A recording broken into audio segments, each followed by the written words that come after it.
بسم اللہ الرحمن الرحیم۔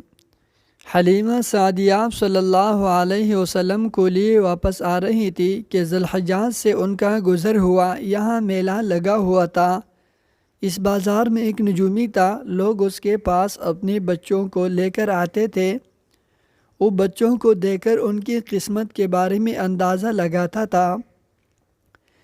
حلیمہ سعدیہ نے اس کے نزدیک سے گزری تو نجومی کی نظر حضور اکرم صلی اللہ علیہ وسلم پر پڑی۔